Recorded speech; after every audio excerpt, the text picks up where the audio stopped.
Before we start this video, let me know in the comments right now, who do you think would actually win in a fight?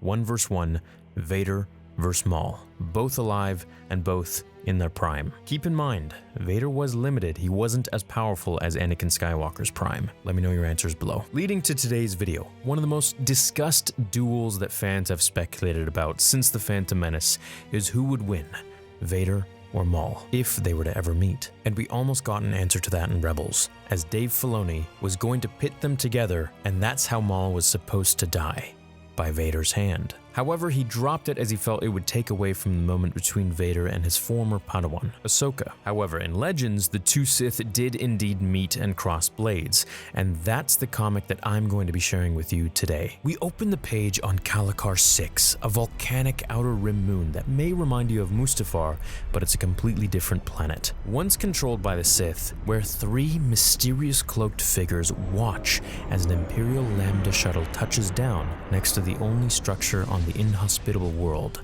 a large, stirring fortress. A group of stormtroopers quickly rush out and line up in formation as an even more imposing cloaked figure emerges, the galaxy's fiercest warrior and apprentice to none other than the Emperor himself, Darth Vader, Lord of the Sith. The powerful Darksider is on an urgent mission for his master, to recapture the stolen Death Star plans from the Rebels. Now remember, this is a Legends story, so the events of Rogue One never even happened yet. Vader has received word of a possible Rebel career, carrying the plans, en route to this barren moon. Once on the surface, Vader senses something familiar, and immediately he orders 2 of his troopers to accompany him into the fortress, while the others split up into teams to reconnaissance the surroundings. As the stormtroopers scout the area out of the fog, a crimson blade ignites and cleaves the head right off of their captain. The others fire at the intruder, but he moves with incredible agility and disappears in and out of the fog as he continues cutting down every single trooper. Meanwhile, as Vader and his 2 remaining men venture further into the eerie fortress, searching for the courier, the Sith Lord can feel how strong with the dark side the vast construct is. So strong, in fact, that 100 years prior, an aristocrat named Baron Yorn left Coruscant with his followers to come and build this fortress, as they believed that they had located a focal point for the dark side of the Force on this very moon. Within these walls, they intended to study and conduct experiments to further explore and understand the incredible power that the dark side offers. However, when their supply ship returned from Coruscant, all of the Baron's devotees had vanished. Only the Baron himself remained, but he had gone completely insane and torn his own eyes and tongue out. Suddenly, Vader's 2 troopers are grabbed in a force choke. Dying, they beg Vader to release them, but it's not his doing. Vader ignites his saber and turns around to see no one. Who are you? Show yourself. There is no need to brandish your weapon, Darth Vader. It is we who brought you here. We will not harm you. We are like you, adherents to the dark side.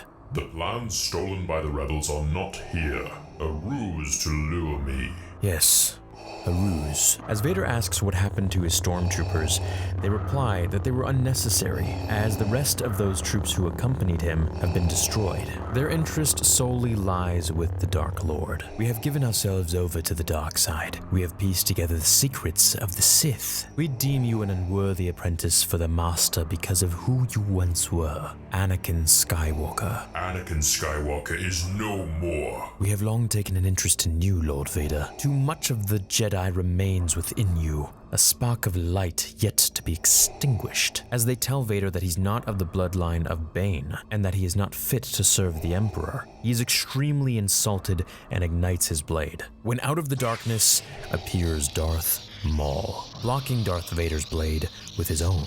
Vader can't believe it. He knows that Maul was slain years ago, so it can't be him. And this is where Vader starts to learn, through these guys, that you could bring someone back from the dead. But of course, as always, as it is with the dark side, it's never really that person. It's merely just a shell, or a transcript, or a physical body that looks and acts like the person, but the soul is soulless. They tell Vader that he will be replaced by Maul, and the risk that he presents to the dark side is far too great, as he was the one that was trained by the one who slayed Maul. They start to play with Vader's mind by telling him that he will never truly know if he is worthy to serve the Emperor, that here and now he must fight Darth Maul to truly know if he is the better. Vader's ego falls for the trap, and he begins to fight Maul in a fiery dance of red blades. As they continue fighting, both warriors manage to hold their own against each other pretty evenly. Vader retorts, "You believe you know the dark side.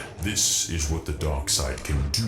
and he reaches out with the Force to the blasters by the dead stormtroopers, using them to fire at Maul. "Your toy soldiers won't help you win this battle." Observing from above, the three cultists are intrigued. Vader and Maul are more evenly matched than they suspected, but they are certain that Maul will be victorious. He is an engine of pure hate, after all. Maul makes Vader follow him and manages to cut Vader's torso, not fully through like Obi-Wan did, but hurting him nonetheless, and succeeding in just making him angrier. Vader jumps at Maul, but again, the Zabrak blocks his strikes. "Come to me. You're more machine than man. How can a machine hate?" As Maul tells him that he's more machine than man, and that a machine can hate, this just makes Vader more angry, taunting Vader by telling him that he killed Qui-Gon Jinn, doing anything he can to bring the light from Vader back out. Vader slices Maul's double-bladed lightsaber in half, where Maul uses it as a dual-bladed saber. Maul strikes Vader across the helmet as he falls to his knees, seemingly defeated. He prepares to deliver the final blow, but this is when Vader reaches out with the Force and pulls his saber to him, much faster than Maul can react. He angles it at his right side and thumbs it to life, running the blade through his own body and through Maul's. As the Zabrak is dying, with his last words, he asks Vader what he could have hated enough to have destroyed him. Vader's response is, "Myself." Maul's body collapses on the volcanic rock and flows down a lava fall to oblivion. Vader force jumps back up to confront the three cultists, who can't believe that he has actually won. As Vader is about to bring doom down upon them, the trio are suddenly engulfed in Sith lightning, killing them all. Vader turns around and sees his master. Sidious is pleased that Vader has survived. "My own shuttle followed yours, Lord Vader. I'd hoped you would be retrieving the plans stolen by the rebels. Am I to assume the plans are not here?" "No, my master." Vader tells his master that it was all a deception perpetrated by those that he just killed. A deception designed to draw him to this place, telling Sidious that they had recreated Darth Maul, and that he does not know how. "There are ways those who are no more can live again. They believed they could provide me with a superior apprentice, yet you were victorious." "Was any of this known to you?" "What these acolytes were attempting? Why, no. Apprentice, of course not. There's much to do, Lord Vader. The plans in the hands of the rebels must be found. I will not have my Death Star at risk. Come, follow me." "Yes, my master."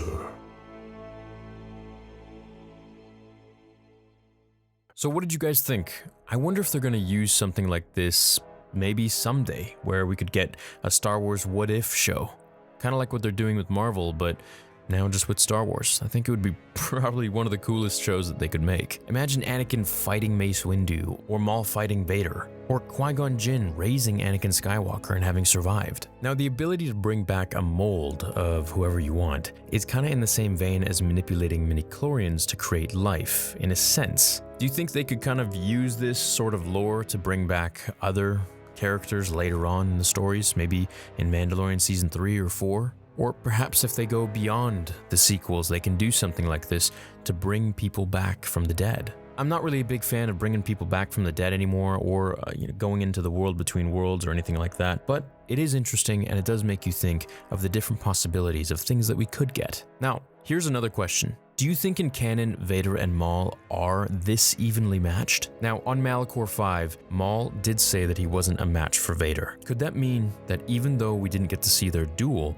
that perhaps at some point earlier between the events of Solo and Rebels, perhaps Maul was being pursued by Vader's Inquisitors and maybe got into a confrontation with him? They could have fought each other, but Maul was able to escape somehow. Let me know what you guys think. Hope you enjoyed this comic video, and I will see you in the next one. Make sure to hit like before you leave, and until then, remember, the Force will be with you always.